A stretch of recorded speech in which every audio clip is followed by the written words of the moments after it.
my road at that time of coming home from the library would be really quiet, and she'd be like, there's no spaces, you need to walk up the road. Oh, bless her. She would park down the road, so I would have to do it. So it's all those things where it'd be like, oh, okay, I'm going to go to the garden centre this weekend, would you like to come with me? And that was, as my tutor, that was out of her working hours. Because because she was making such an effort to get me out of a dark space. Yeah, and because your parents had put something in place, or a social worker or a teacher had said, hey, you know what, this person needs a little bit of extra help, and we're going to give it to them because that's our job, definitely. and that's what we do. We need, more people like that in the world. She was amazing. So you were never in a position where people didn't know what was going on with you, because you always had family interactions, sisters, parents, other relatives. There was always somebody around, yeah? Yeah, I mean, as in the outside world, in the friend sense, they knew to a certain degree because we had mobile phones then. I, not long had a mobile phone and we could text, and I would ignore them, and I ignored them for years. And I can remember one of them coming to a door with a book that they'd made, and it had pictures in of them and their groups and saying what they'd done, where they'd been, and they'd miss you. So I had that kind of interaction of still having the outside world, and that gradually got me through it as well. So they knew what was going on. Okay. Lacey didn't have that, by the sound of things, and it goes on to say here that the neighbour in 2017, Robert Blades, hadn't seen Lacey in a while and asked Clay, her dad, about her. Dad, again, Mm-hmm. And he said, I just thought she'd got married and moved on. So how is she? Is she at college? Blade asked Clay. Oh no, she's still here, all fine, he said, before changing the subject. Now, as a dad of girls as well, would you really say that if somebody had asked where your daughter had been? It's me and how I am with people. I am very blunt and very dirt straight. So I'll be honest, it depends who I was speaking to. If there's a guy at work, I speak to maybe 5, 6 people at work, and they all know because I will tell them. I like maybe 5 or 6 people at work that I speak to, of maybe the large majority of them, and they know this is no secret. And if one of those asks me, I'm going to say, yeah, Rose, she's just done this and she's just done that and she's going through X, Y, and Z. And my mate today was saying, his little boy, he's just lost a tooth. And we'll have that conversation, and that's fine. But in honesty, majority of people wouldn't answer that way. I would say, yeah, she's still on. She's all fine, mate. Thanks. How are you? I might even not bother with the how are you, depending on who it is, just because I think that's the thing, is it depending on who it is. I am in this quite case, distant, so the guy that was asking him was a neighbour who had a son around about the same age that they used to interact and play together, maybe, or at school together. They knew each other. So put it in contextually, then we actually have neighbours with children that are very similar ages to ours. And then to answer the question, no, I wouldn't respond like that, because I'd be incorporating moments about their children and our children. Yeah, I'd be bouncing off that. Yeah, I might not necessarily be saying, hey, come round to see the kids, but I would be saying, hey, yeah, she's just playing on a tablet, or she's doing X, Y, and Z, or she's in the back garden, or whatever it may be. Yeah, especially if it's a neighbour, it then makes it closer, doesn't it? You wouldn't think of them just cutting it down. And yeah, she's still here, that's it. Yeah. So, go on. So, yeah, back to that case. Sheila Fletcher, Lacey's mother, apparently called 911 and told the police that her daughter had stopped breathing. And a deputy was sent out to their home and saw a sickening crime scene. I have very similar. January the 3rd, 2022. Yep. Around 2 a.m, she called 911 to report that she wasn't breathing. Some reports say that a neighbour was in the house and actually told her to call authorities. Yep. Now, of every single website, of every single thing that we looked up, nobody can tell us who this neighbour was. Yeah. It just says a neighbour. I believe there was another report as well that said that they'd been away the weekend, so the couple of days before. So it's quite conflicting. We don't really know the full. Yeah, and I have another one, I think, shortly that would say, actually, the coroner's report would prove slightly different material. But what we know so far at this point in the story, it was around 2 a.m. that Sheila called 911 to report Lacey wasn't breathing. Robert Blade, the same neighbour, told the media, "We were told a neighbour was at their house, saw Lacey like that on the sofa, and told them they had to call the police. I don't know what the truth is, just what I was told." What is your initial impression from that piece of information? Because you could have two things there. Go on, you give me yours first. Well, I'm speculating at this point because we only know what we've read. And there's a 50-50 shot here, let's be honest. Either this guy's telling the truth, and so far he has done all the way through. From everything we've read, we've got no reason to doubt him. Mm-hmm. He's told the truth. He said, I know what's going on with this girl. I didn't find out till later. I've asked about her, blah, blah, blah, blah, blah. And then he said, here, we were told about a neighbour. That's exactly what we would say if we'd been told about a neighbour. Mm-hmm. Word for word. But then there's the other side. He's a neighbour. Maybe he was the neighbour that was over there saying, hey, I know about this. Yeah, who knows? And Maybe. you have to call the police, or I'm going to call the police. Mm-hmm. In which case, she then suddenly dies. So, nothing to do with him. I wouldn't believe that for a second. No. But the parents, perhaps, is a different story. And so a sheriff deputy was called to the scene and called coroner Dr. Ewell Bickham.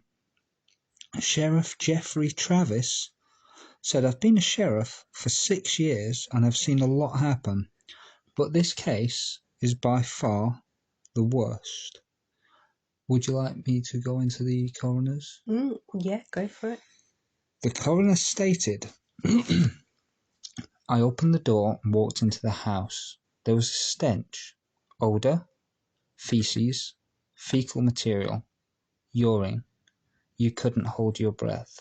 Now, if I learn anything from the amazing therapists that I've had, apart from the most important thing being how you communicate with yourself, is when somebody starts speaking in the third person, they're trying to disassociate from something that they're finding too difficult. And this guy specifically said, fecal material, urine, you couldn't hold your breath. I mean, that's on another level. And this is in a family home. This isn't some derelict building where they've taken some child, some stranger to. This is their family home with their daughter. And this is the daughter that we are talking about. Yeah, going back to one of the cases that Evil Pudding spoke about, there was a lady that was found inside a sleeping bag, inside a cupboard. I believe it was Florida, but don't quote me on that, in the blistering heat, in a basement, and you would expect that body to be going through some sort of serious decomposition because of the heat. It wasn't like that. She was found, we'll say at this point, on a sofa. And you shouldn't have been able to pick up that sort of smell. And that's by far the worst thing this guy's experienced. Now, bear in mind, this is a coroner.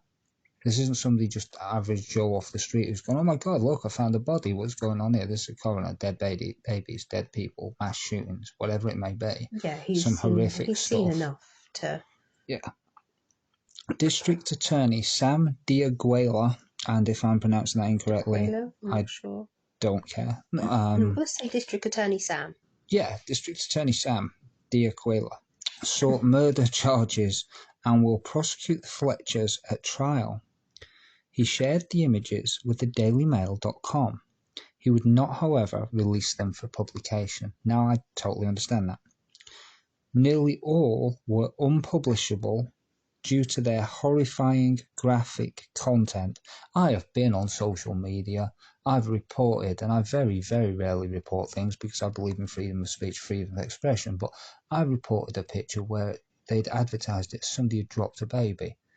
How bad do these pictures have to be for them to be unpublishable? Horrendous. Yeah.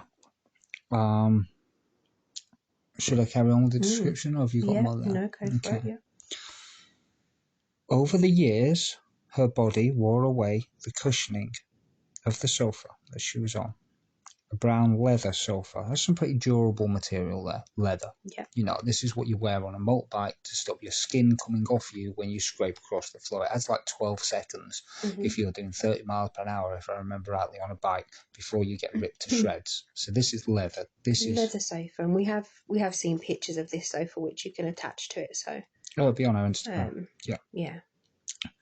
Her hair was matted, a large dent or hole in the sofa, mostly around her cross-legged body, leaning to her left side with her right arm near her neck. Naked, apart from a small blue patterned t-shirt which wasn't covering her chest. Her face was filled with angry red blotches. And this gets me. Excrement covered almost all of her body, her hair, and even in her ears. To the right of the brown leather sofa was a grey commode and a neat pile of clothes. At the front, a cluttered table filled with wipes, talcum powder and lotions, a nasal spray, and a box with a child's picture on it. Between the sofa and table were two neatly stacked boxes of children's DVDs. So, you have a child, and I'm going to say child, I mean she's 17, we believe. I believe she's Oh obviously no, at this point she was 17 when she left the school. My apologies, she's 36 at this point. She was 36 when she was found. Yeah. I didn't but hear they have that. said that she'd not been seen outside for about 15 years before her death. So from when she was about 21 years of age. It was 20 years since she'd seen, I've got this in the report here, it was 20 years since she'd seen a doctor. So that's fact. Yeah. That's why it was important we mentioned that they said they tried to get her to see somebody and that they just couldn't manage it. Maybe they didn't have the money or the common sense with all their legal jargon, paperwork and endless amounts of money, or maybe they just didn't give a shit. But yeah, they didn't. Well, they didn't, obviously, because we wouldn't be. So what do you get from this? I know you've seen the pictures, so that aside, just from what you've read, just from that little snippet that we've read out, she's covered in blotches. She's obviously, from what we know so far, she's in a pretty bad state. Why on earth is a girl that's autistic, was physically fit, able to communicate at this point, why would she be covered with excrement? Even if that at that point that had changed, what we are led to believe is that father is at home, not working. There is a commode in that room, so even if she needs help to get to that commode, she has a father around there to do that. There is no reason why that father cannot put her on that commode. Yeah. There is no reason why that father can't help clean her if he needs to. He's her father. That's what he is for. Keep saying father, father, father, and as much as you're right, all I'm hearing in my head is biological blood. Yeah, but all I'm hearing in my head at this point, and I know I'm not anti-religion. I think everybody's faith is incredible to them on any particular level. But he's saying father, father, father. I'm making this spiritual connotation and going, yeah, the abusive fathers that you get. That's the only father this guy is. Yeah, he was. Yeah, go on. Just the sperm that made her. But you know, he was there. We're led to believe he was there. He was around. There is no reason why he shouldn't have been able to assist her with any of those physical cleanliness needs. Yeah. And I'm going to say it again. I'm going to say 100%. That's absolutely disgusting. And it only gets worse from here on in. I promise we don't have a cadaver on the deck that we're trying to resuscitate. That's actually a van backing up in the distance. I'm not taking the podcast to a new level. You know, that's not what this is about. So apologies for the noise in the background. I haven't got any decent editing equipment yet. And I don't plan to until I really need it, because this is for fun for us and we're enjoying it. And it's the only time we talk. We've been married for 9 years. What do you expect? I know, we'll have to cut it down to once a month. Ouch. Later, on the coroner's table, we would discover she was £96. Now, if you're anything like me, I'd have no idea what that meant. So I've translated it to Tracy Daily speech. She is 6'8", Yeah. which is absolutely nothing. When I had an eating disorder, I think the lowest I was about 7.5 stone. So 6'8". Yeah, I'd even say I was slightly bigger than that. About Yes. 8 stone. Yeah.